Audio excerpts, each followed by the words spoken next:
Justice, people say justice, justice, brother say. The courthouse the other day in the hallway, you're singing "Oh Happy Day."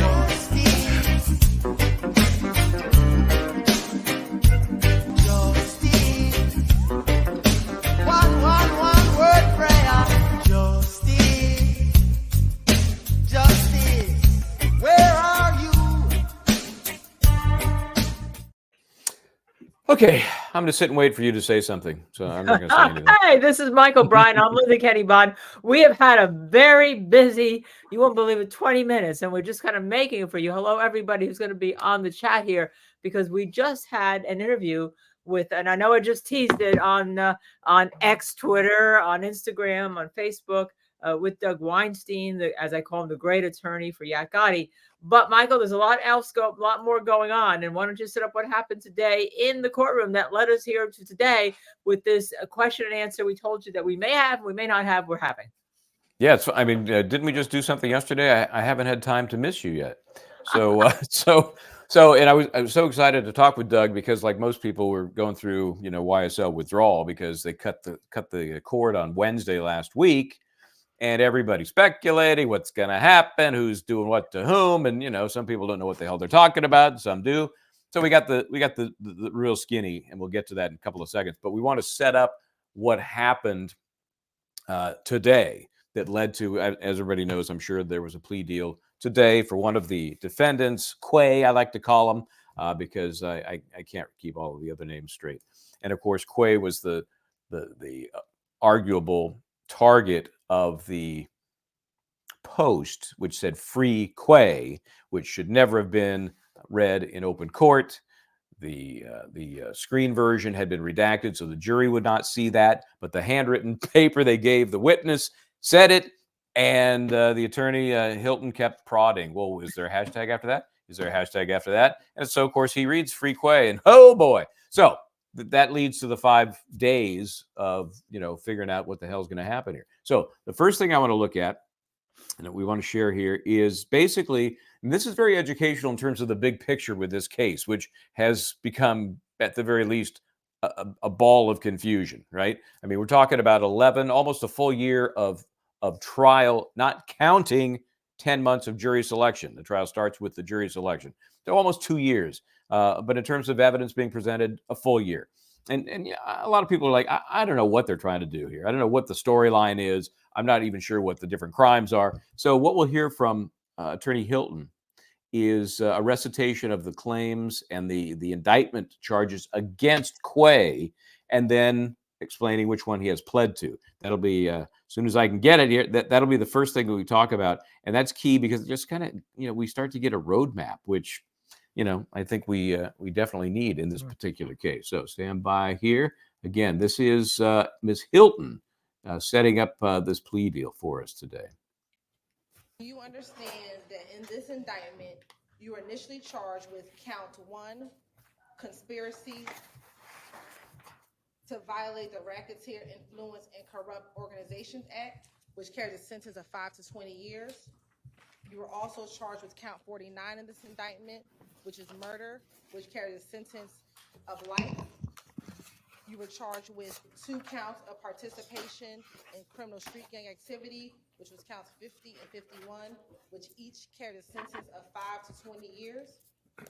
You were initially charged with counts 53 and 65, possession of a firearm by a convicted felon under Code Section 16-11-133, which each carry a sentence of 15 years consecutive to count 1. And then you were also charged with count 54, which is possession of a firearm during the commission of a felony, which carried a sentence of 5 years consecutive to count 1. Do you understand that is what you were initially charged with? Yes. Do you understand this is a negotiated plea of guilty, which means that the state will recommend to the court as to count 1, conspiracy to violate the Racketeer Influence and Corrupt Organizations Act, a sentence of 20 years to serve 7 years in custody, balance on probation. Yes. Do you understand that as a part of the negotiated agreement, the state will null, or dismiss count 49, which is the murder count, count 50, 51, which are the gang activity counts, count 53, possession of a firearm by a convicted felon, count 54, possession of a firearm during the commission of a felony, and count 65, possession of a firearm by a convicted felon. Do you understand that is the negotiated agreement? Yes. Do you understand that the court does not have to accept that recommendation? Yes. And the court can sentence you to the maximum on each charge and can run those charges consecutively or one after the other? Yes. Well, there's only one charge that So a guilty plea is I being wish- entered into, so Under my breath to that. there's no other sentence to run anything consecutively with Right. regard to this plea. You understand that? Yes. Okay. Yeah, Attorney Hilton there got carried away with charges versus charge because it's really only one. So, Linda, on its face, what's your take on the deal? Okay, so the deal. Well, let me start by saying something that Doug Weinstein asked us to talk to you all about, and that is the ethical duties of an attorney. If a plea offer is made by the state, by the prosecutor, by the federal government, whoever it is, no matter what it is, if you hate it, if you despise it, if you don't think your client should take it, you have to take it to your client and say, this was the plea offer that's made, and it's one of the few things that a client has control over in a trial. The client has control over whether there's a jury trial. The client has a control over whether they plead not guilty or guilty, and the client has a control over whether they testify, and the client has a control over whether or not they accept a plea deal. It actually does 4 things that the client can make a decision on. So apparently there was an offer. It was negotiated as far as we know, and this is the deal that the client decided was best for him with his 3 kids, his wife, and the fact that it's a minimum of 7 years, up to 20, but 13 of it will be on probation, and he's already been in jail for what? 300 some days, 309, I think. So yeah. So a number of days, and he'll probably get credits for time served, good time, and all that type of stuff. Plus, he gets moved from Rice to prison, which is maybe easier time than being in the Rice jail at this point. Yeah. So I think for that client, it was a good deal. I think it was a big loss, by the way, for the prosecutor, Michael. Well, you know how they're going to spin this. The funny factor is going to say, see, we got a RICO conviction. That was our goal when we started this process. We got that RICO conviction. Now, if you drill down, as we just heard from Ms. Hilton, the murder charges, gone. The gang-related charges, gone. The gun possession charges, gone. All that's out. That's the meat. So, what they got was kind of like a hollow victory, I think. Yeah, all the violence is out. They got 2 minor drug charges. Yeah, so we're going to talk about that. We're going to talk about that. 2 minor drug charges. And to me, the most important thing that they did not get, and obviously did not require, that anyone who pleaded guilty, like they did in the immunity deals or the plea deals previously, testify in the trial against Jeffrey Williams that YSL is a gang. They didn't get that. Yeah, and we're going to hear from Doug here. He talks about what he thinks the impact of this plea has on the other defendants. Remember, it is a conspiracy count to which he's pled guilty. So, you got to have a conspiracy with somebody, somewhere. Something had to have happened. Right, and yes, the judge, by the way, did know. This is one of our questions. Did know that the plea was being accepted. Remind you, by the way, that the plea was to drug charges that he had pled guilty to previously. Yeah, one was in June and one was in October. I think both in 2022. I think, but yeah, they were effectively already adjudicated. Right. And so really, it was a matter of figuring out what the penalty was going to be. And as well as I do, Linda, you wonder, what's the judge going to do? Is the judge going to reject? The judge is kind of sort of in on the mix here. It's not like this is out of the blue for her. She's anticipating what's coming. And it would have been a shocker for her to say, no, I don't like it. Yep. Yes, you're right. Mr. Harvey, great attorney there, made it sure he's only accepting the 2 drug charges. That's right. And we're going to talk about that because let's get there was into a that. little bit. So, Michael, let's get into that. And the first thing that I want to show is Miss Hilton. Again, remember what she's trying to do here. This is illustrative for many reasons. It gives you kind of a very tight version of their story. But specifically, as it relates to this plea agreement and this hearing, listen to what she's trying to cram in to this plea agreement that may or may not have anything to do with what this defendant is agreeing to. Again, so this is Ms. Hilton. This is probably about 5-6 minutes, but it's such packed with such info. I think it's important. Your Honor, if this case were to continue with trial, Your Honor, the state would expect, as to this defendant, the state would expect to show that what has already come into evidence, that on July 3rd, 2017, as well as October 23rd, 2018, that this defendant is an associate of the enterprise of YSL, also known as Young Slime Life, and that he conspired to associate together with others for the common purpose of illegally obtaining money and property through a pattern of racketeering activity and conducting and participating in the enterprise through a pattern of racketeering activity. In furtherance of the conspiracy, this defendant engaged in the activities below. He engaged in activities that assisted with preserving, protecting, and enhancing the reputation, power, and territory of the enterprise through acts of racketeering activity to include murder, assault, and threats of violence. That this defendant preserved, protect, and enhance the reputation, power, and territory of the enterprise by the posting of messages, images, appearance in videos, and songs demonstrating allegiance to the enterprise and a willingness to engage in violence on its behalf, and to obtain money, weapons, and other property through acts of racketeering activity, including the unlawful sale and distribution of drugs.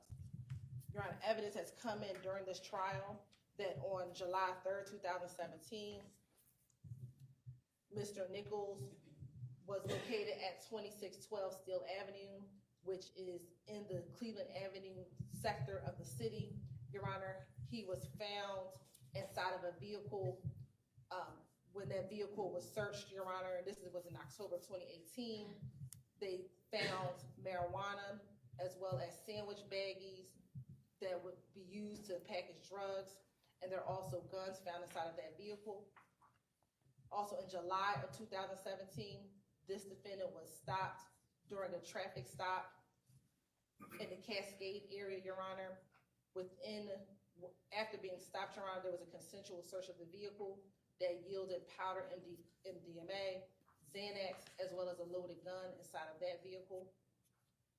Additionally, Your Honor, in July of 2019, Mr. Nichols was featured in a video with another YSL member, Shannon Stillwell, and Woody Lee.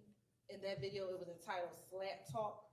And in that video, co-conspirator Shannon Stillwell, while performing, makes such quotes as, "Me and my slimes are above the law."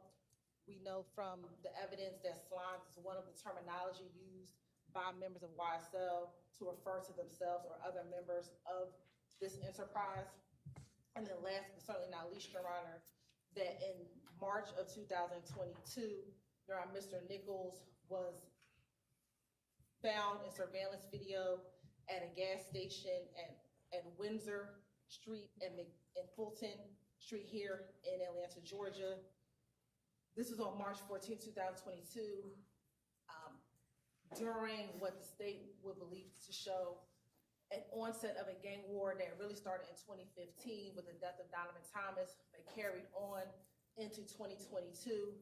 In February of 2022, a rival gang member by the name of Rayshawn Bennett, also known as YFN Lucci, was stabbed at the Fulton County Jail in February of 2022. Information about that stabbing was made public at early part of March 2022, around March 3rd of 2022. Once that information was released to the public, there was an onset of retaliatory activity that occurred between March 3rd, 2022 and March 16th of 2022. That includes a March 11th homicide of YSL associates. Now, let me just stop for a second. All this is totally irrelevant. All of this stuff about subsequent meetings and a murder here, and it has nothing to do with this plea deal. McMiller and Darius Ford. It also did include a retaliatory shooting of a YFN associate, and then ultimately it led to a murder of Shamel Drinks, who we believe is a YFN associate. This murder occurred again on March 14, 2022. Mr. Nichols is seen on surveillance video at that BP gas station, as I just referenced earlier.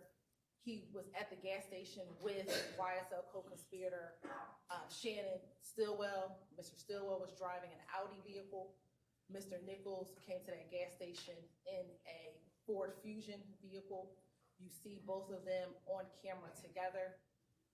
While they are at that gas station, Shamel Drinks approaches that gas station as well. I think unbeknownst to Mr. Drinks, Mr. Stillwell was still in his vehicle, which is the Audi. At some point in time, Mr. Nichols got to his vehicle, the Ford Fusion. Once Mr.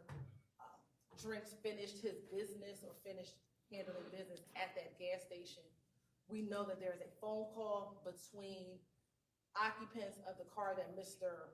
Stillwell was in and occupants of the car that Mr. Nichols was in.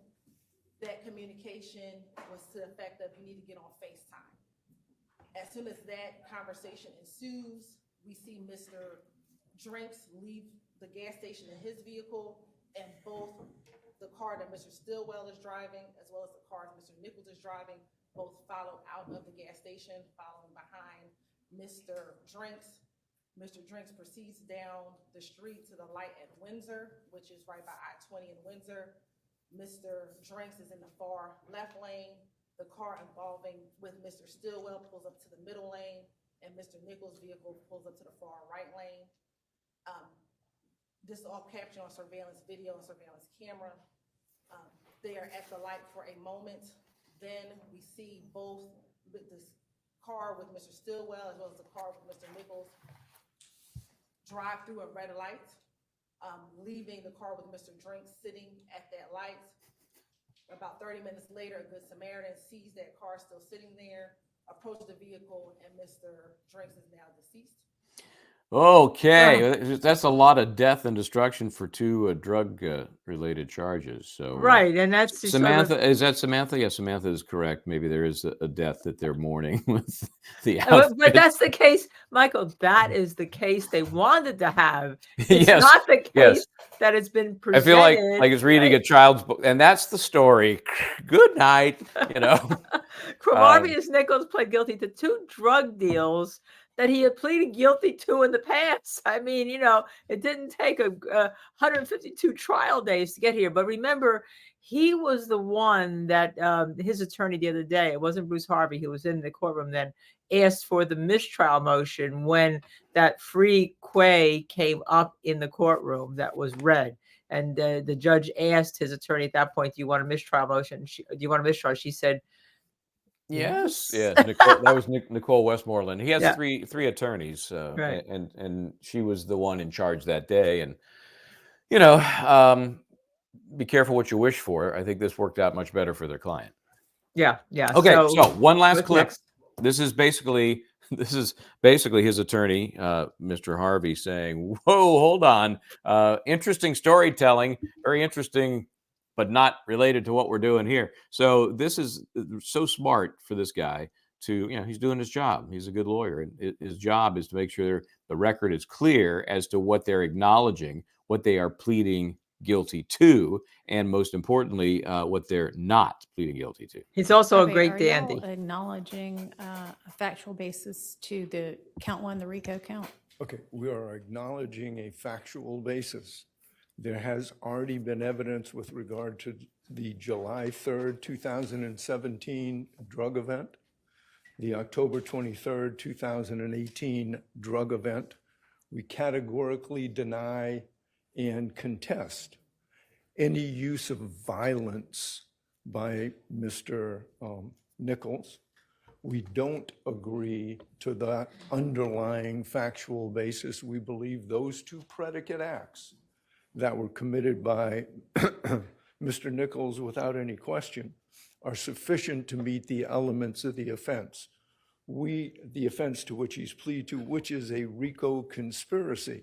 A RICO conspiracy requires proof that the defendant either conspire with another person to violate one of the substantive provisions of RICO, and that would be drug offenses, or personally endeavor, I believe that's what the language of the statute says, to violate one of the substantive provisions. Well, that's what the language of the statute says, but he Yes. is indicted in this indictment with conspiring, not with endeavoring. That's correct.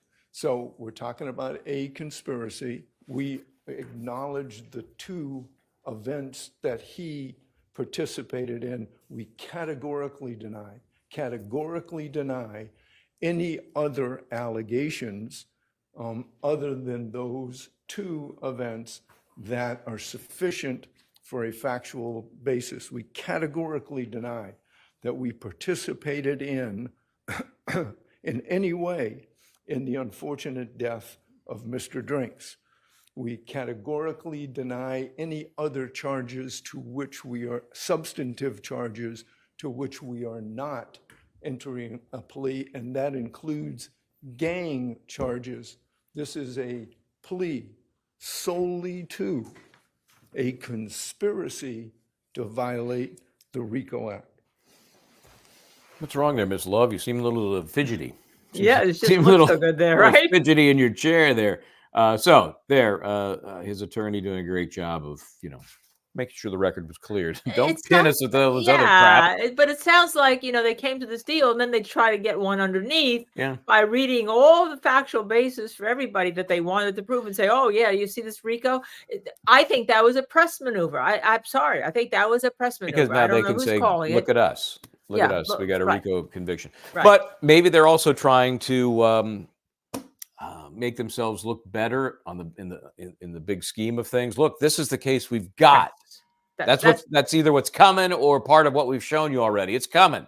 No, it's not coming. It's on day 152. It's definitely not coming. What's coming is how many mistrial motions have been made? 50? It's almost 50-ish. It's rounded up, rounded down. It's right around. It's right around 50. I mean, that case is not coming.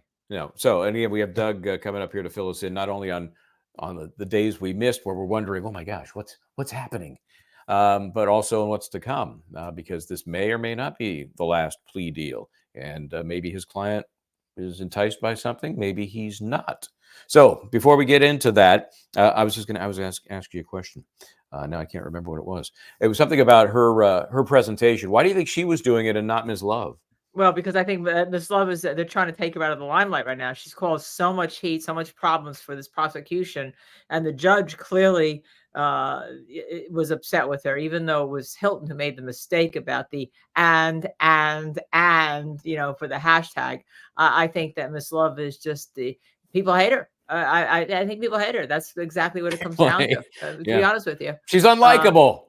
She's unlikable. That's unlikable. right. And likability is important. As you know, you can, even for the jury, for the public or whatever. Never underestimate the power of likability. You always say that. I You do. always say And that. so the inverse is obviously true as well. Okay, so we check in with our boy Dougie and see what he's got to say about this. Let me pull this up. I'm going to make us disappear entirely if I do this right, because who needs to see us on the side of us on the main screen? But, with me, it's a crapshoot. Let me see what I can come up with here. I really am not 100% sure. I used to do this all the time, and that's all I could do was squeeze this out of the picture. So let me see. Standing by here. If I can't do it, I'll try to minimize it. Killing me. And I'll try to minimize this at the very least, if I can. Here comes Doug. Yeah, here he comes. Yep, that's him already.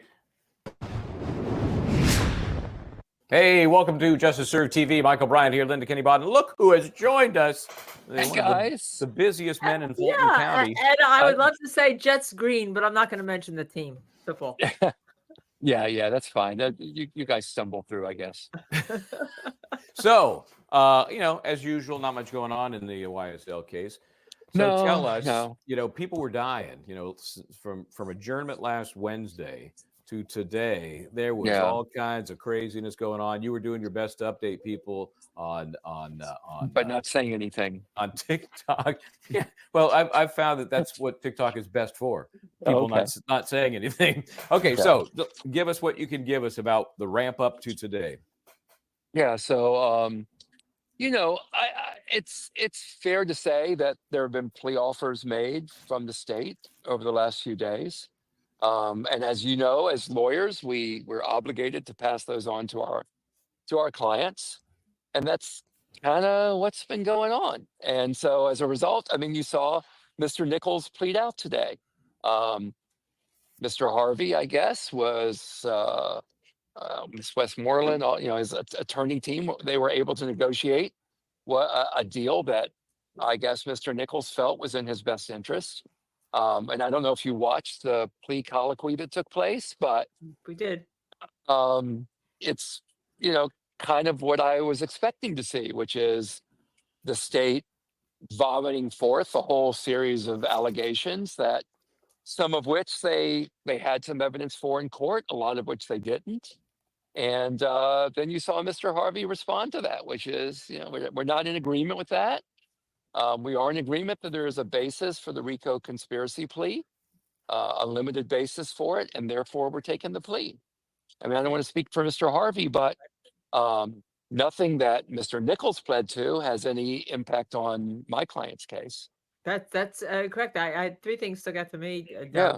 Doug. Was number one, that he pled to the most innocuous two drug offenses, right? He's probably done most of his time for the 7 years if he gets some credits going on. And the third thing that stuck out, actually, the third thing was 3A and 3B, was that he wasn't required to testify against any other co-defendant in a plea. That was like, whoa, that stuck way out to me. And then the fourth thing was, and Michael tweeted about it on the Justice Serve TV, was that we thought the state was trying to pull a fast one by listing all these acts that he didn't plead to on something they didn't prove. Well, but the state was faced with an experienced, excellent trial attorney in Bruce Harvey, who was able to stand up there and say, whoa, no, we're not agreeing to that. We're agreeing to these limited drug charges. And by the way, was that 3B or 4? But anyway, here's either a 4A or a 5, which I don't know if you noticed this. And I thought this was huge. There were no factual acknowledgments in his plea. And those who have watched this YSL case know that the factual acknowledgments that prior co-defendants who pled out have played a huge part in this case. I mean, that served as the basis, I think, in a lot of ways, for the revocation of Mr. Sledge, was the lack of consistency between his factual acknowledgments and his Christmas 22 plea and what he said on the stand. And here with Mr. Nichols, there were no factual acknowledgments. There's no requirement to come back and testify. And even if they were to call him back to testify, what is he going to say? Because they don't have those factual acknowledgments to use as leverage when he does come back to testify.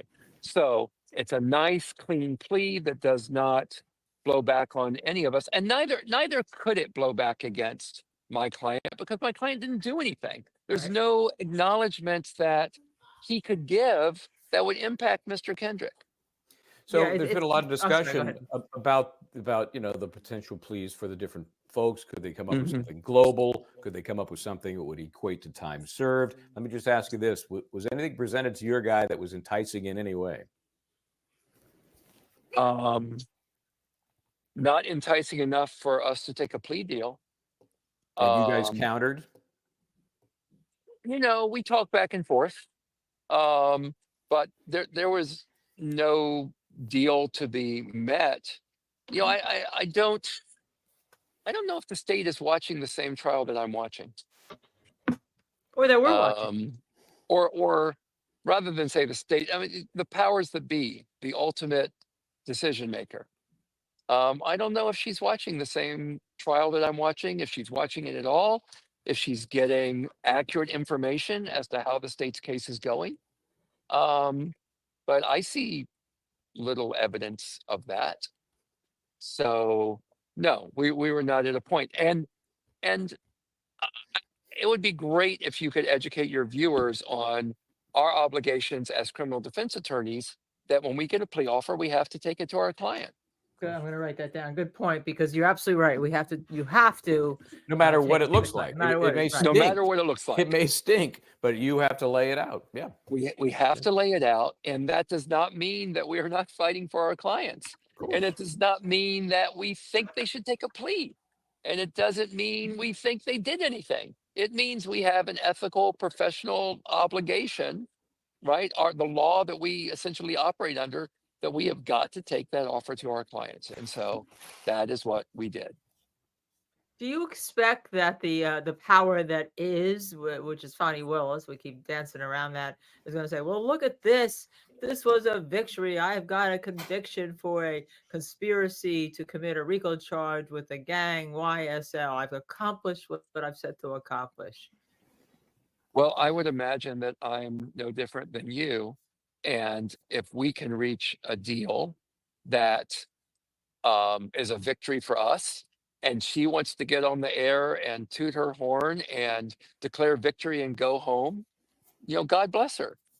Yeah. All I Kind can, of like what we did in Vietnam as a country. yeah, right. Declare victory and go home. Tell Putin to declare victory and go home.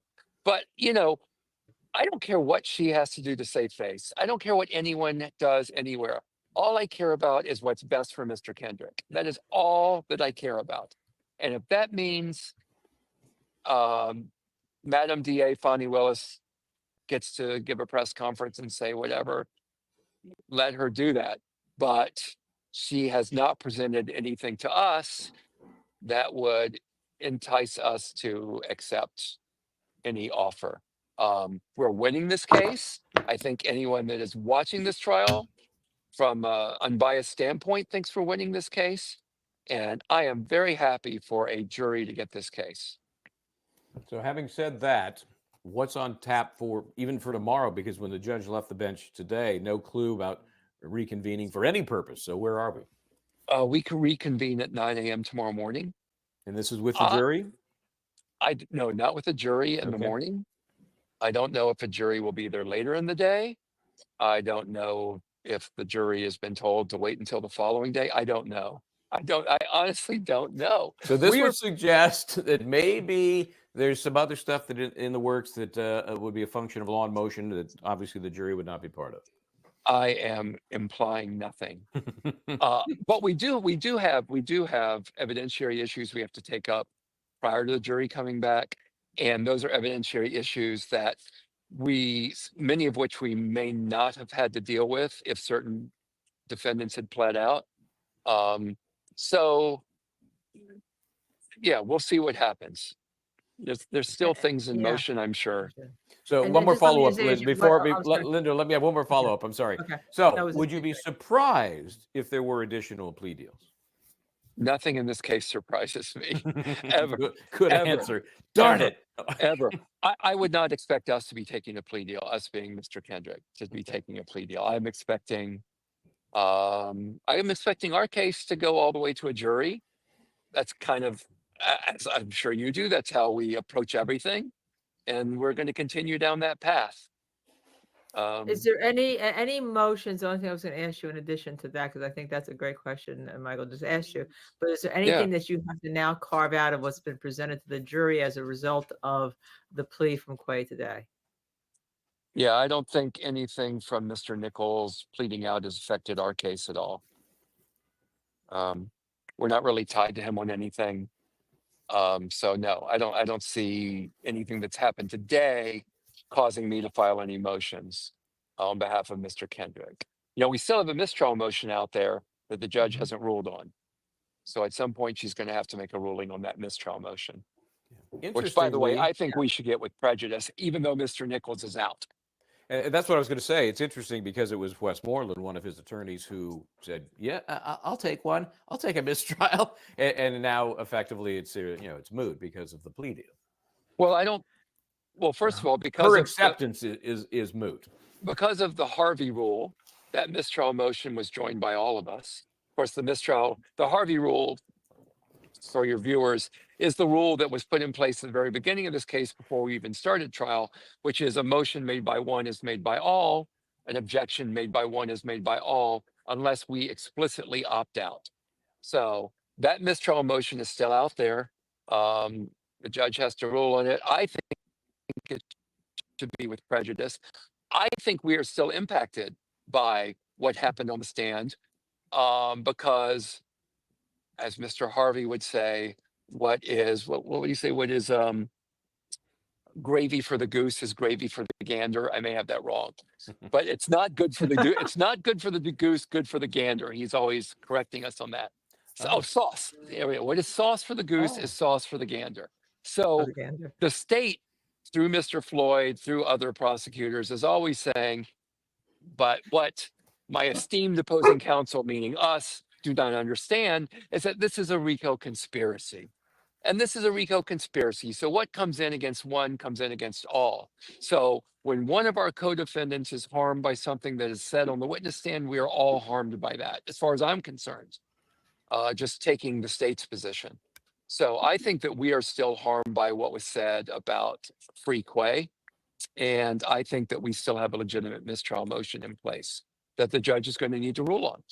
Can she force on you a mistrial? Because I know our viewers had this question the other day. A mistrial without prejudice and just declare it?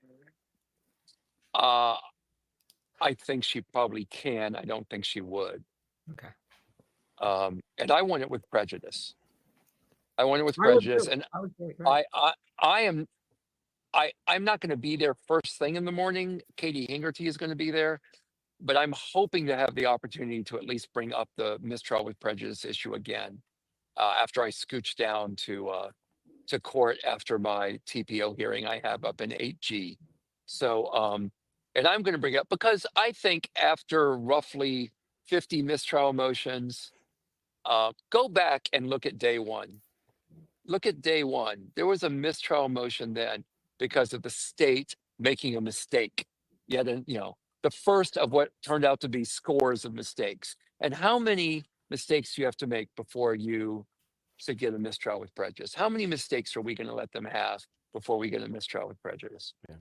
That's what I've said, is that if there has not been enough done to this point to grant that motion, what do you got to see? What are you waiting for? What's it going to take? I mean, what's it going to take? Yeah, just amazing. And you're Yeah. amazing. By the way, you look a little rested from Thank you. wherever it Thank was you. you were in Thank Disneyland. you. It's I a was in small Disney with world. my mom. I was in Disney so with my great. mom. Nice. And I didn't get, great. I mean, Thursday and Friday turned into chaos, but I got some rest. So it was fine. And I got to spend time with my family. So There all you that go. is good. There you That's go. great. All right, Doug, we love guys. watching you all the time, and you're Thank also you for informing us. having And me we'll on. tell everybody about our ethical duties, and more importantly, your ethical duty to your client. That, Yeah, get off my he's not back, entertainment. folks. He's not. Get off my He's back, not folks. entertainment. Yeah, he's I not got a entertainment. client. I got a Yeah. client. Okay. Thank you. Thank you for Take care, educating bud. everyone. Thank See you. you. All right, then. So, So, very interesting question, though. One thing we did not ask Doug that our viewers picked up: when the judge does get a jury back, and we don't know when that's going to be, he indicated not tomorrow. What does she tell the jury about the empty chair that was occupied by Mr. Nichols? yeah, I mean, it's not all that unusual, when you peel off a defendant here or there. It happens. It happens in civil cases as well, where somebody, comes to a resolution before the case gets to the jury. And usually it's about as simple and vague as it could possibly be. Mr. Nichols is no longer part of this case. You're not to infer anything from that, and we're moving on. That's it. That's what I would expect. Yeah, and on the mistrial, no, the jury gets to exit the courtroom before they make the motion for the Oh, yeah. mistrial. But we do love Doug Weinstein. So I think we just posted something about him being kind of slimy. He's not slimy. Who did at that? all. Really? He's well, I don't know. You tell me, whoever posted Slimestein, was that a pejorative, or was that just a loving, we love you? Yeah. We're going to take it as we Nickname. love you. We're going to take it as we love you, because he's really, really a terrific, a great lawyer. And he did not start as a criminal defense lawyer, but he has become one of the most well-known and very effective for his client, both in court and out of court, I think. Let's hit some of these, Disney tells us. Oh, it's a compliment like Barbie. Oh my God. Wait a second. Wait, what happened? It's a compliment. Slimestein like Barbie. I didn't know if it was a compliment or a pejorative. Thank you for educating me. I had to do it never because saw that. Well, Michael Bryan would know what it would be. He I don't hated see- Barbie. He hated the Yeah, movie Barbie. No, it was horrible. I Brutal. mean, wait a second. Brutal. Didn't make it through, so I maybe don't someday. have my Barbies. I don't have my. Well, I do Okay, have so my I'm going to Barbies hit some of up these here. questions that Diz keeps yelling at us about. Princess, I'm going to say Waku. This has to do with the reference, I think, to Ms. Hilton and her recitation. It doesn't mean it's good evidence. Most is social media post with a variety of rap lyrics as captions and private messages proven to be misrepresented. Yeah, it's thin. It's very thin. But yeah, they're relying so much on the lyrics. I mean, if that to me is not your little corroborative to tons of other evidence, what do you got? It's just pathetic, I think. And I keep waiting for something more substantive. Haven't seen it. Yeah, someone says, Raynette, 13 years probation for Nichols. That's an ouch. But, I guess he figured, hey, maybe what we see sometimes is you serve a terrific time, like 3 to 4 years of probation, and then your lawyer comes in to move to dismiss the rest of the probationary sentence. And the judge says, you've been wonderful. Yes, we're going to cut it off right here. And is when you want to get out of jail, Yeah. you've got some pretty big, things that you'll do. When people plead guilty to murder, murder to avoid death penalty, think about that, because the whole justice system can be so, what's the word I'm looking for? Tough? Tough is not quite the word I'm looking for. And just imagine if you're thinking, I could do that probation time. That's going to be no big deal. And there's also, I think, some gambler in them. Like, yeah, I'm going to be on probation, but what does that really mean? How constricted am I really going to be? I just think the overwhelming belief that I'm walking out of jail overrides the reality of probation, because I think probation can be very restrictive. Right.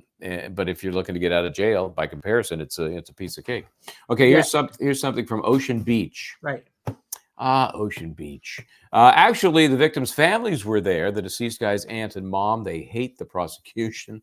I heard an interview from the aunt that said Love and Hilton have done nothing but lie to them. And you know how important it is for the prosecution to be in sync with victim family members and others that have survived whatever the crime alleged. So it's inexcusable not to be. That's just not surprising in this case, but it's inexcusable. Right.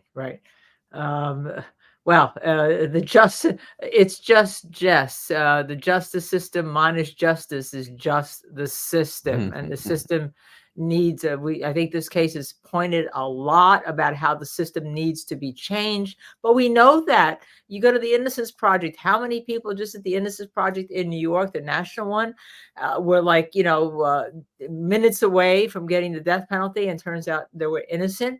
I mean, we know the system, everyone It's wants not to be tough on perfect. crime, It but is not perfect. Right. It's not perfect.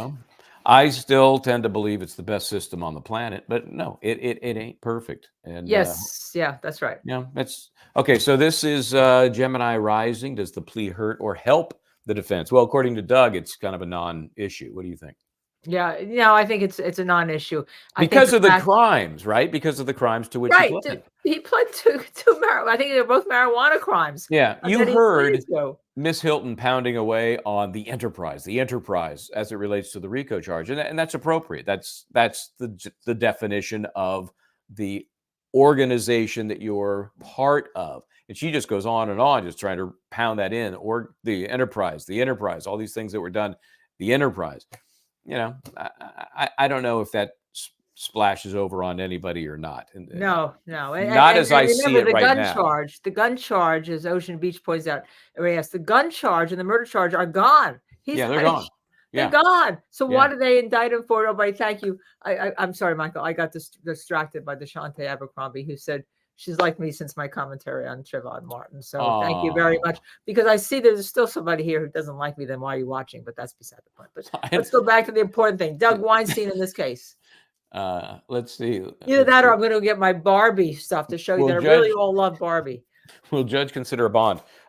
This is another situation where Paige Whitaker, and I should apologize now. I've called her Paige Whitney a couple of times, both in like on our community tab with a poll. I used to date somebody named Paige Whitney, and so that has kind of derailed me a couple of times from Judge Whitaker, Paige Whitaker, and Paige Whitney. It did not end well. So anyway, and probably why? Why did it not end well? Oh, well, jerk. That's why it didn't end well. Anyway, so we're talking about the judge.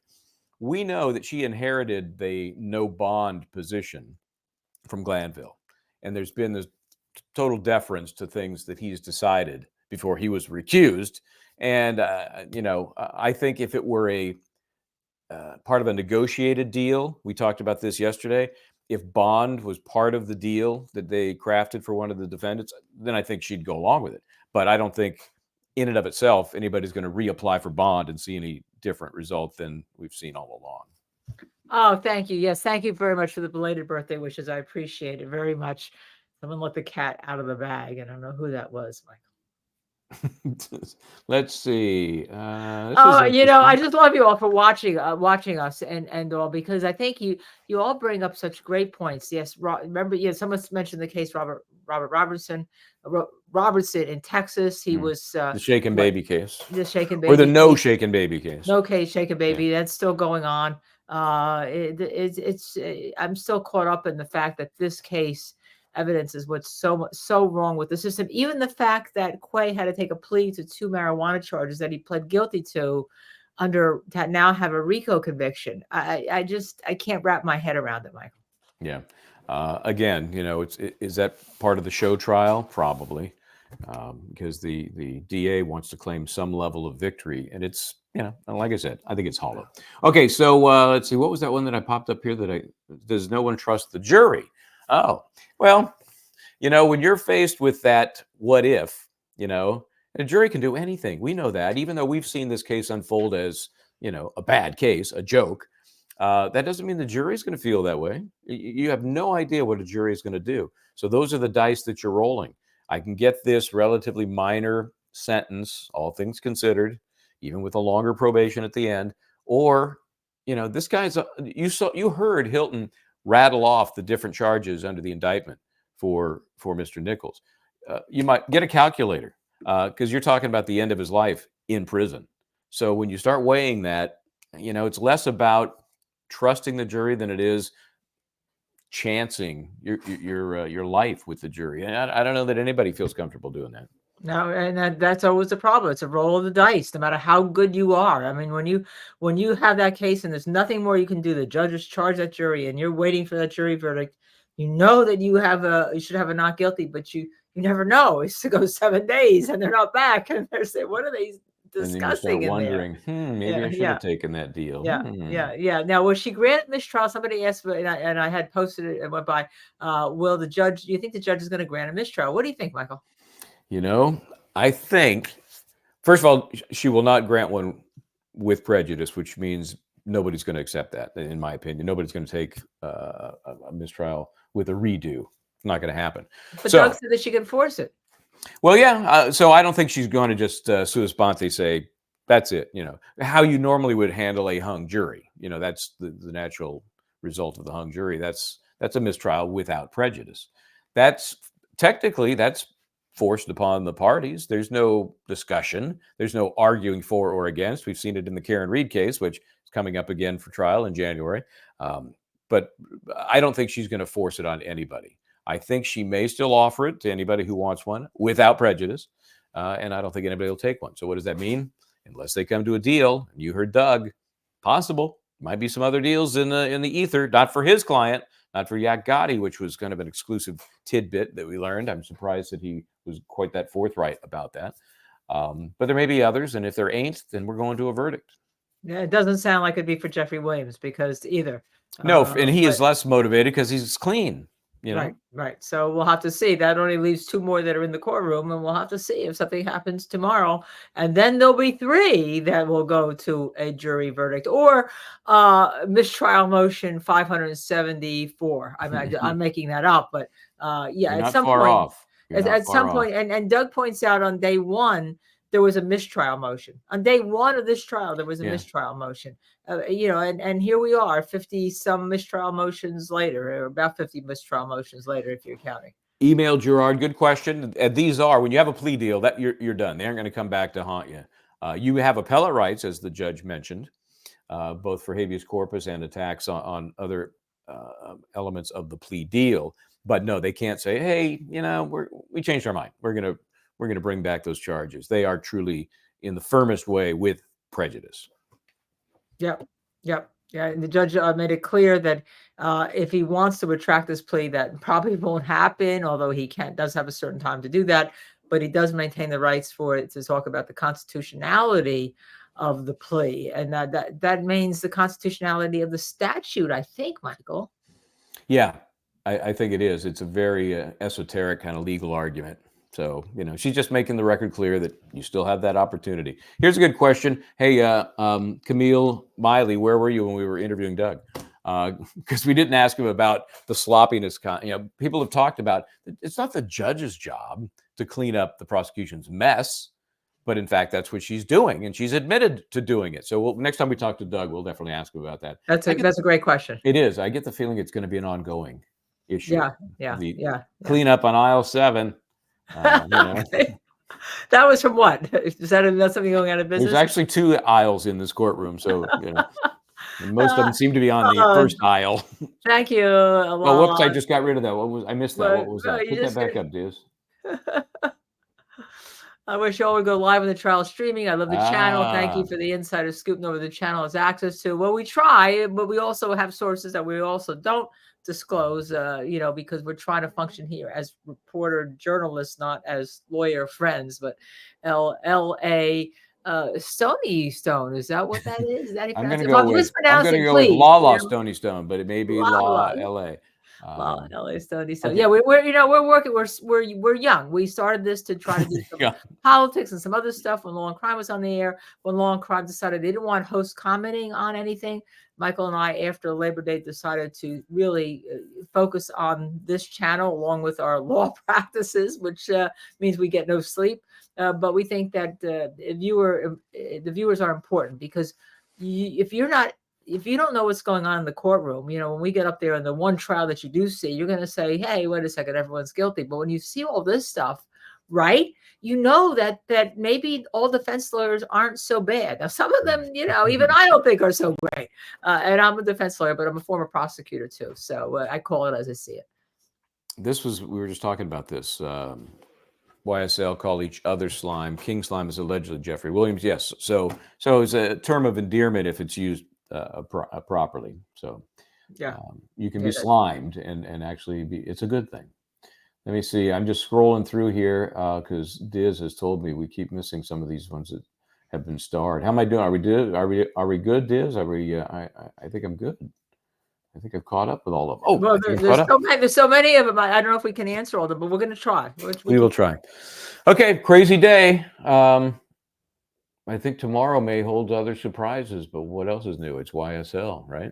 Yeah. And we're going to be on the air again tomorrow night. I think we haven't set a time whether it's 5 Yeah, I thought we were going to try and do 6, but it will be, what we're doing is we're moving our normal Q&A from the afternoon to the evening. Why? By popular demand and request. We ask you guys, but what's better for you guys? And yeah, we can be a little bit fluid, but if later in the day is better, then we'll try and shoot for later in the day. And then tomorrow we may have an update on this mess. Right. And we may have Doug back on depending on what happens tomorrow. I just will tell you, we are trying to also get Ashley Merchant on, maybe her husband on. And then at some point, since I actually lectured before the criminal defense attorneys a few years back with the Innocence Project people, we may want to try to get a panel on to discuss this whole case in Georgia and Fonnie Willis, because remember, in a week there's election. The likelihood is she's going to be reelected, the DA of this county, and you have this case going on, you have the Trump case going on, you have the Open Public Records Act case going on. There's a lot going on, and we haven't forgotten about Dexter Q. Bond or who was the guy who she appointed as a special prosecutor? Oh, Mr. Wade. How could I forget his name? Oh, yes. Once she, once Ashley confirms she's got all those documents, who knows what we're going to find and what the numbers will lead to. We believe there's been a misappropriation of taxpayer dollars that were given to Mr. Wade.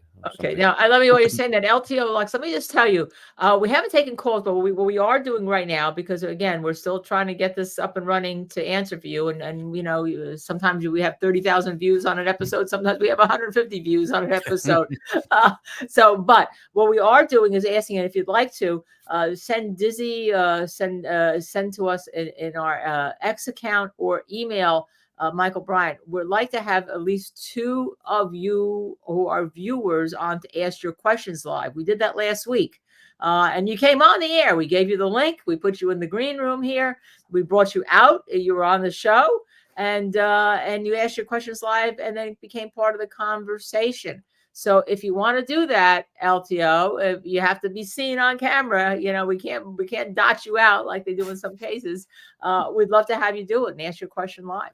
Yeah, and we may at some point do like a phone-in call. Take me back to my radio talk show days. Those are the good old days. We're getting there. We're getting there. We can do that. It's technologically it's easy. So we just have to figure out where we are and what we're doing. But we appreciate that. I think trying a murder case technologically is easy, but you know, this is a whole different thing for me. Okay. All right then. I think that's going to wrap it up. So as I do like to say, try to do the right thing. And I'm going to say subscribe, like, share, and notify on this channel